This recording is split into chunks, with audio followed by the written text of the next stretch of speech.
Welcome to the Point of Convergence podcast. I am your host, Grant Lira. Get ready to sit down, tune in, and implement. Remember, the knowledge you learn here and anywhere else in your life is only worth something to you if you use it. So get implementing after this episode and enjoy.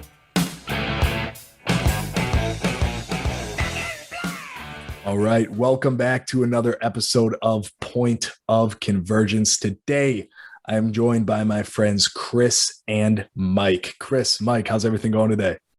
Good, brother. How you doing? Good. Doing fantastic, guys. Doing fantastic. Tell us a little bit about your story. Tell us a little bit about the company. Let's jump right in here.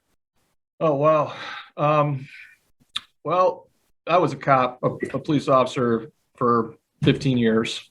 And I worked the street gang unit in Toledo, Ohio. And we did a pretty good job of sweeping the streets. I mean, back in the 90s, that gang problem was pretty bad. It was up and coming. And because of that, I became a national speaker on criminal street gangs, and I flew all over the country and taught about street gangs.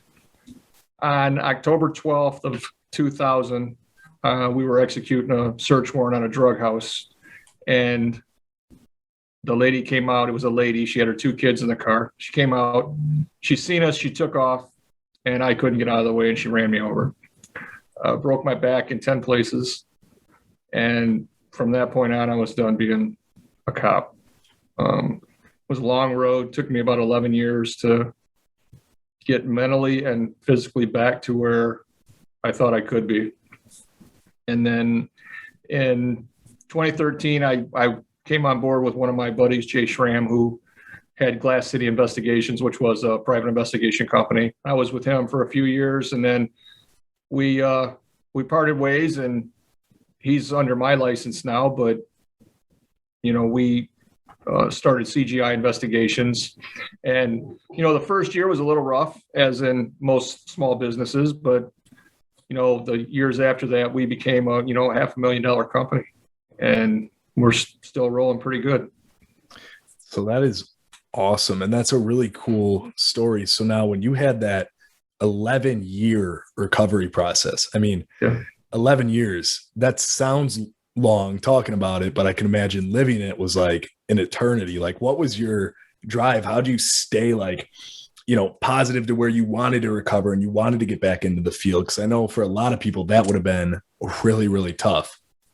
Well, you're always a cop at heart, but I'm not going to lie. It was hard. I had my faith in my family, and I think that's the only thing that got me through what I was doing. I was doing intensive physical therapy and stuff, doing numerous surgeries.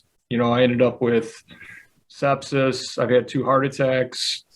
I've got stents, and it's one day. I take it one day at a time. That's the only way you can do it.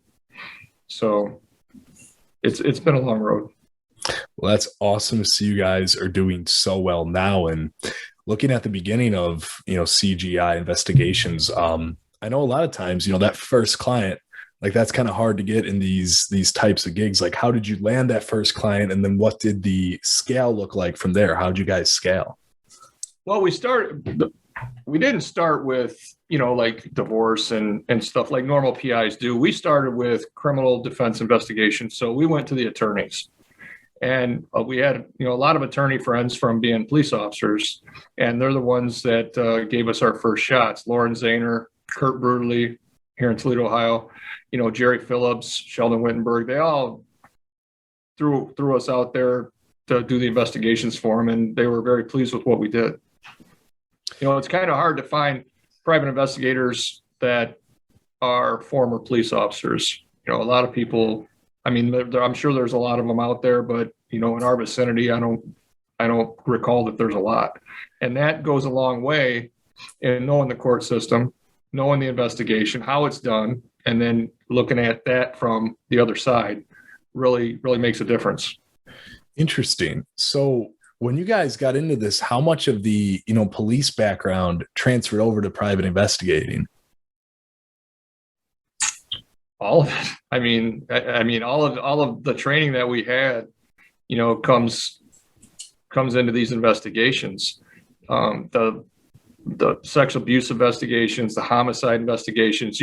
We get a lot of cold case homicides and sexual abuse investigations, and those are difficult to do, because you want to do everything you can for the victim or for the family, and no matter how hard you try or how much you find out, they never think it's enough, and you're always beaten down. You should have done this. You should have done this. I paid this much for you to do this. And we're doing everything that we possibly can. As a police officer, you can subpoena. You can do different things. As a PI, you can only work off of public records.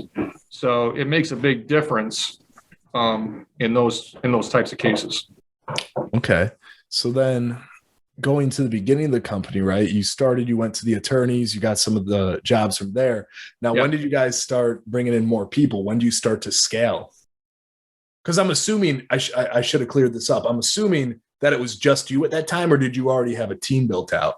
No, it was just me when I first started out. And we really, word of mouth travels fast when you do the job right. And that's what we tried to do. And in this business, as you know, Grant, credibility is everything. You lose your credibility, you're done. And you have to make sure that you cross all the T's and dot the I's in every case that you do. And you have to make sure that you follow the rule of law, even in a private investigation. You have to make sure that you don't cross that line. And a lot of guys do. And their credibility shot. You have to know how to do an interview. You have to know what questions to ask and what questions not to ask. It makes a big difference. And we've won a lot of cases. We have won, we've won 36 cases. We've beat 36 cases at least. And they are very upset with us. Even our friends don't want nothing to do with us. It's a job. You can't take it personally. And just like an attorney and a prosecutor go at it in the courtroom, when they leave, they're still friends. Well, the egos are so big with some of these police officers nowadays. Yeah, they don't want nothing to do with you. And the sad part about it is the day after you retire, you have no credibility with them. And these are guys that, you blood, sweat, and tears on the street protecting each other, and they don't want nothing to do with you. And that's heartbreaking. So that's interesting. So from there, building up your credibility, and then when did other people come into your organization? When did you know it was time to scale and time to, step it up manpower side? When I was doing 15 cases at a time, excuse me, I couldn't do it by myself anymore. So I just hired everybody. Sorry, Grant. It's all good, man. I started out, I started putting on, a few here, a few there. And I think I'm up to 35 now. 35 people? They're all part-time. Yeah, they're all part-time. They work at, when they want to work. But still, they're all fantastic investigators. And I can tell you this, I wouldn't be where I'm at without these guys. These guys are what makes this company go. Yeah, absolutely. And then when you're hiring, people for this job, what are you looking for prerequisites? Are you looking for law enforcement? Are you looking for military? Like what's your main focus, or what's your main thing that you need to see somebody have in order to be considered for the job? I hire all retired or current law enforcement officers because they have the training, they know the law, and they know where they, what line they can't cross. Some guys will draw a line in the sand, and my theory is they can just draw another line in the sand, if they cross that one. So it's just, they have to know what they're doing. It can't just be somebody, out of the blue, or somebody that had a company before. Let's say somebody had a steel company and they decided they wanted to be a private investigator, and they become a private investigator. Are you going to trust them to look for a child, or to look into a sexual abuse case, or even a homicide? You got to know what you're doing. It's interesting. And so when you guys first started growing, you said it was a lot of word of mouth, and you do the job right, like in your field. Yeah, that means a ton. Did you guys ever engage in any marketing? Did you ever do any marketing outside of word of mouth? The only thing that we have is a website. Okay. And, I'm sure I'm sure if we marketed, I mean, we could be $1 million company. There's no doubt about that. But we just don't, because, a lot of these guys are retired. They don't want to work 8-10 hours a day. They want to come in, do 4 hours, and that's about it. And that's fine with me. As long as they get the case done, it's fine with me. I don't care. But they, most of them are retired, and they like having their free time also. And, they work when they want. Yeah. And now, so for people who don't know, who have never hired a personal investigator or private investigator, what's that process like? I mean, they come to you. Do they have to give you like the whole story? Do they have to have documentation? Like what does somebody need to be able to work with you guys and have you guys help them out? Well, sometimes we don't have anything. And what these cases are, though, they're like and this is what we like about it. It's like putting a puzzle together. You get a little bit here, a little bit there, and you put it together, and it creates your case. And the only thing we ask from people that do hire us is give us as much information as you know, and help us. If you acquire information while we're doing this case, give it to us, even if it's little. If it's something that you feel has nothing to do with this case, it may mean nothing to you, but it may mean the whole case to us. So any type of information you can. We got our website. People can send us requests on our website, CGIinvestigations.com, and we're licensed in Ohio and Michigan, and we do a lot of work. I mean, we do a lot of work for a lot of people, a lot of corporations. Awesome. Oh, really? Yeah. Okay, so that's interesting. That's something I haven't thought of before. So you have like the civilian or the personal side of investigations, then you have corporations too. Now, what do corporations usually hire you guys for? Well, we provide security for some, okay. And we also provide investigations, whether it be fraud or internal theft or workers getting hurt, stuff like that. We do a lot of that work. Interesting. And now throughout this whole process, right, because I'm trying to walk through a timeline here, you guys started with the attorneys, started growing, realized that you need more people, brought those people on. Now, what's the continued plan for growth here? How are you going to grow more? What do you want to do? What's in the future for you guys? Well, we would like to advertise. We'd like to advertise, have sponsors maybe on our webpage that could help us, draw some people in. There's still a lot of people out there that require investigation in Ohio and Michigan. We get requests constantly, and we have to make sure that we can provide a good investigation for the client and not overburden ourselves. And that's what we're doing right now. Interesting. And now for yourself personally, right? If you could go back all the way in time when you first started, where you're at, you first started the company, what would you tell yourself? Is there anything you wish you would have known going into it that you know now that you didn't know back then? Wow. Yeah, there's a lot. I mean, I need to make sure that everybody's on the same page. I need to make sure that I document the cases better than what I'm doing, keeping track of them better than what I did. And I think I would hire more people. Yeah. And that's funny too. And you brought up something I want to touch on for a second, communication, right? Because in your field, that's like, if you guys don't have communication, that everything falls apart. Literally everything. You need communication. So communication is super important in business also, but how are you guys keeping that line of communication open? How do you guys make sure that the information you have, XYZ person has as well, so you're all on the same page during the different investigations?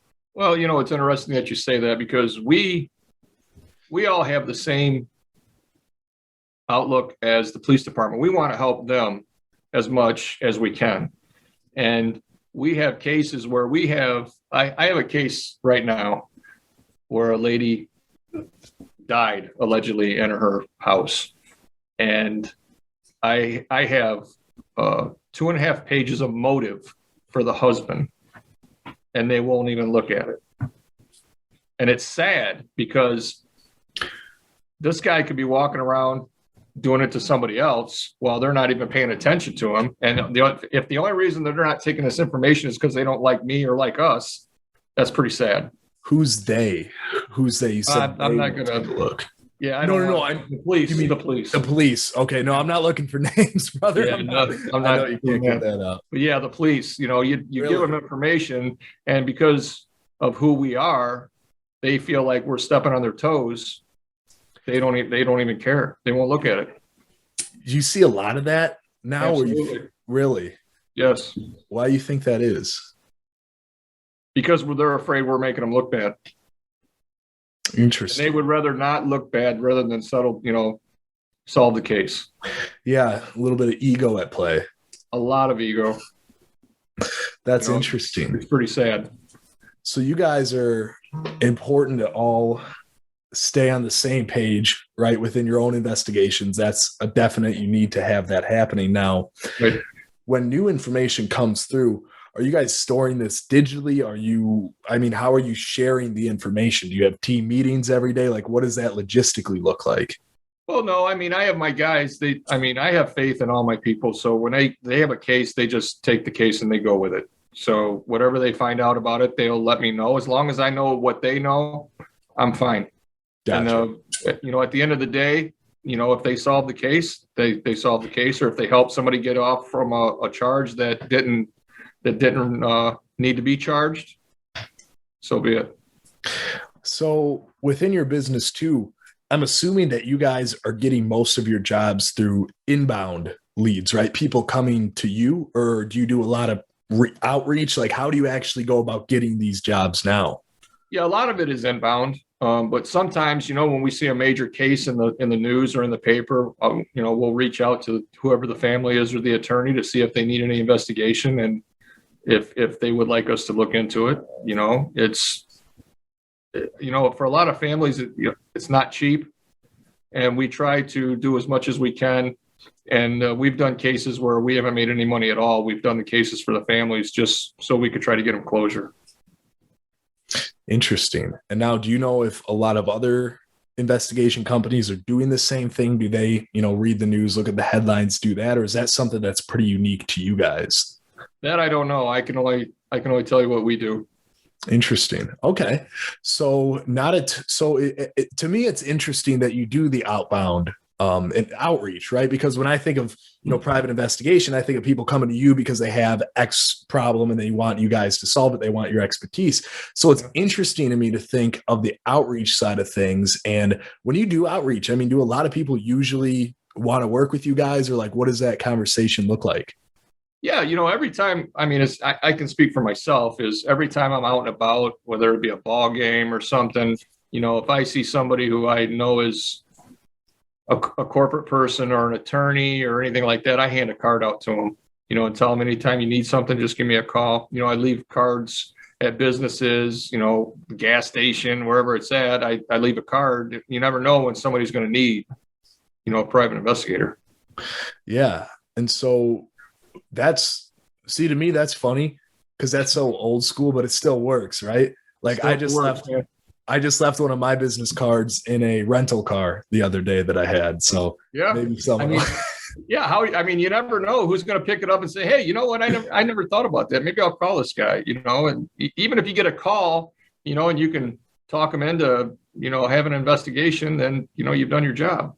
Yeah. And when you're talking with people most of the time, do you see that you need to talk them into, wanting an investigation? Do they already call you with like the pre-hesitation that they want it and they need somebody?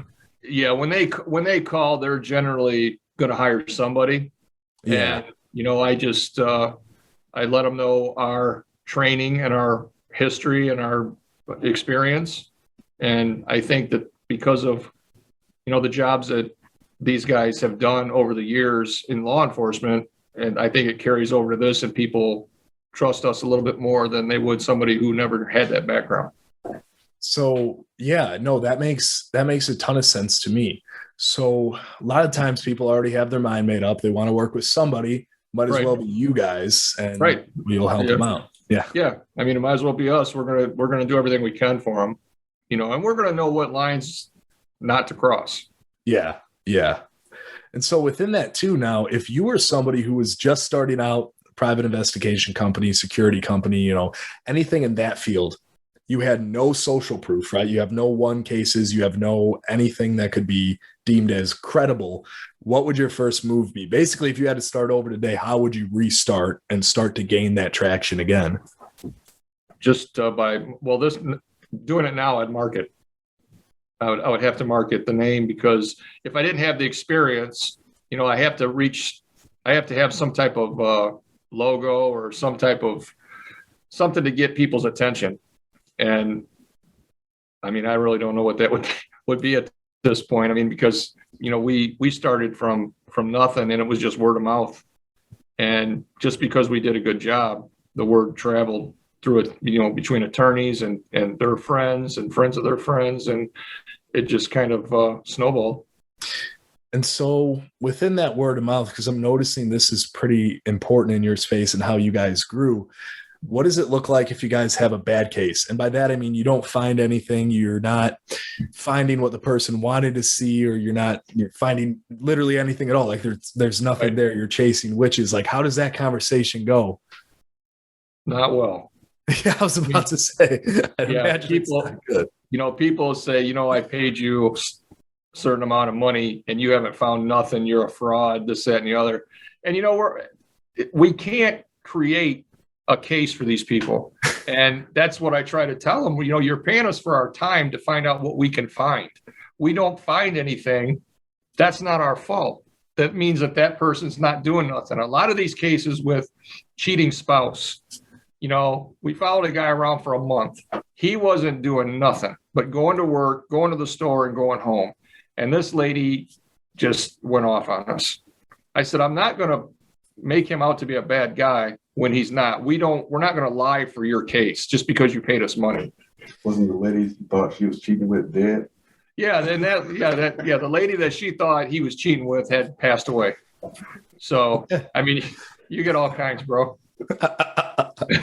That's interesting. Yeah, and she would not take no for an answer. I mean, we showed her the obit and everything else, and she just, nope, it's a different lady with the same name. I'm like, okay, we're done. Damn, okay. I mean, maybe a little bit. And then I had a lady, quick story that I was doing. I was following her husband around, and he wasn't doing anything. And I told her, I said, look, man, he's got a gambling problem, because he was going to these gambling establishments. And she goes, well, this might explain this. And she sends me an email of an autopsy report. And the autopsy report is Paul Walker, the actor. Right. And I said, how are you putting your husband with Paul Walker? She goes, well, that's probably where all the money's going for that car they wrecked. And I said, okay, we're done. What? Yeah, I did, dude. I'm telling you, you get all kinds. I mean, you get all kinds.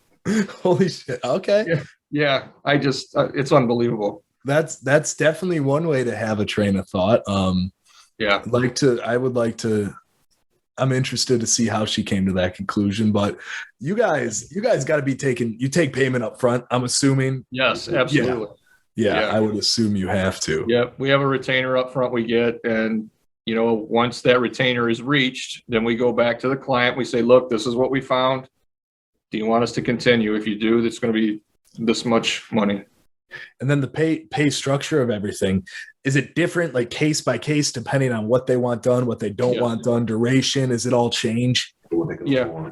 Yeah. And, a lot of times it's what they can afford. We're not in this to get rich. Right. We're in this to try to help. And we've taken, $250 retainers from people and let them make payments to us. Or, we can get as much as a $10,000 retainer, depending on if it's a homicide investigation or a rape investigation. It all depends on the circumstances. Yeah. And then, so that's cool. You guys are flexible and you kind of work within different people's budgets, so you can help them. Like, that makes sense to me. Now, within that too, what is, like, let's just say cheating spouse, for example, because that's one I think most people are going to be familiar with when we're talking about private investigators. Right. Now, low end of that, like the bare minimum versus like super high, like maybe that 10 grand retain or something like that. Like, what are the big differences within those price ranges? We give people the options. We'll ask them how many hours they want us to put into it. And, the standard is about 20 hours. so that's a $2,500 retainer fee, and that's on the low end. And on the high end, if they want them followed for 30 days every day, you're talking $7,500 to $10,000 a month. So it can get expensive. So with that too, I'm thinking in your guys' shoes right now. You're following someone for 30 days every day. I mean, there's got to be, you got to eat, you got to go to the bathroom, you got to do all this. Like, do you guys have shifts? Like, how does that work? No, we don't. I mean, we're not following them 24/7 either. So, we get the information from the client as to when they believe that they're doing what they're doing. And we set our shifts during the day based on their time, because we could sit there and watch somebody 24 hours a day, and they could sit there for 3 days and not do nothing. That's a waste of the client's money and a waste of our time. So that's why it's so important for the client to kind of give us a outline of what the person they want followed is doing. Okay, so that's interesting. And now varying that from like a homicide case where maybe I'm wrong, but I feel like I probably am wrong, and you'll let me know. I feel like that by following somebody, you might not get a good idea if they've, killed anybody or if they've done that. Maybe I'm wrong there. I feel like talking. Well, it's not on a homicide case, unless you have an actual suspect, you're not going to follow anybody. You're going to do interviews. You're going to try to find evidence, pull reports. Okay. Go through, one of the nasty things that we do is we go through people's garbage. Once they set it out to the street, it becomes property, public property. So we go through it, and it can be nasty. In the summertime is worse. Yeah, it's really bad. 90, 95 degrees, and it's been sitting in there a week, and yeah, it's bad. But I mean, at the same time, like, that's huge evidence, right? Oh, dude, you wouldn't believe what we find in there. But yeah, I mean, it's locks everything down sometimes. That's crazy. That's crazy. And it makes a ton of sense. I feel like if you want to know what somebody's doing, what they've been up to, a really good source to get that information would be their garbage, what they're throwing out. Everybody throws everything in the garbage. That's so funny. Yeah. I mean, we find drugs and drug paraphernalia and love letters and all kinds of stuff in there, man. Yeah. So interesting. When you're collecting this, right, this evidence in the garbage, I'm assuming you're not doing it there. Are you taking it somewhere and you're going through it somewhere else, or what is that process? Oh yeah, we'll take it. We'll get out about 4 o'clock in the morning, and we'll grab it, and then we'll grab somebody else's garbage from a neighbor or something, and we'll replace it so they don't see that it's missing. And then we'll come back and go through it, and then we have everything we need. What we don't need, we throw in our garbage. That is so interesting. Wow.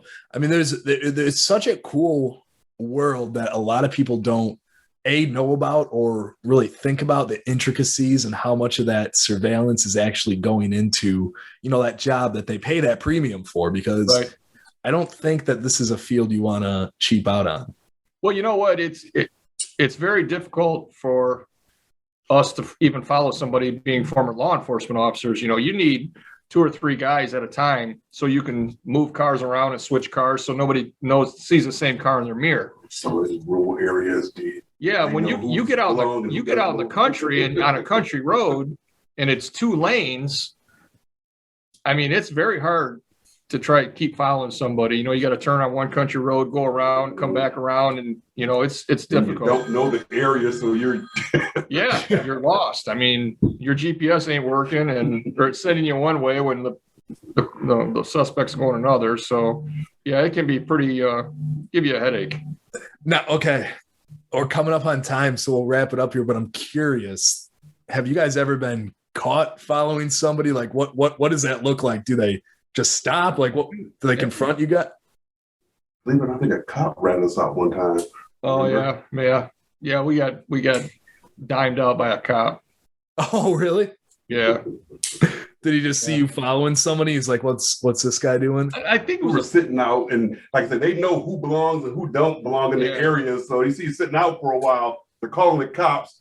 They come and ask you what's going on, who you are, and they know everybody up and down the street, so we'll give a little. Yeah, it's when you're sitting on a residence in a residential area, everybody knows, like he said, who belongs there and who don't. Yeah. And if you're there for too long, they're calling on you. And that's why every surveillance we do, we call that police department and let them know we're going to be in the area doing surveillance, so they don't drive up on us and, make us look stupid. Yeah. And I mean, if that happens, someone drives up on you like a cop and, questions you there, does that blow an operation? Does that not a huge? Not necessarily, unless they go and tell everybody that we're out there doing that. I've learned to lie to cops and not tell them exactly what we're doing, right? Because they will go back and tell the person if they know who you're watching. Yeah, if we're doing a case for injured worker, we could tell them that we're just watching a husband that's cheating on his wife or something. We just don't tell them exactly. We don't, and we just fib a little. We're there doing a surveillance, but they don't need to know why we're there. I was about to say it makes sense, because if you told them exactly why you're there and it's a small town, they know people. It could be related. Yeah, exactly. I mean, they could be related to the person. It gets hard, bro. It gets hard. Well, rock and roll. Chris, Mike, guys, where can we find you guys? Drop the website. Tell us where we can learn more. Yeah, we're at CGI Investigations.com. And we service all of Ohio and Michigan, and we're pretty busy. We keep a good client list. So if anybody needs any help out there, just give us a yell. Rock and roll. Well, Chris, Mike, thank you guys for hopping on. Any last words before we hop off here? No, just thanks for having us. We really appreciate it. It was really fun. Absolutely, guys. All right, that is a wrap.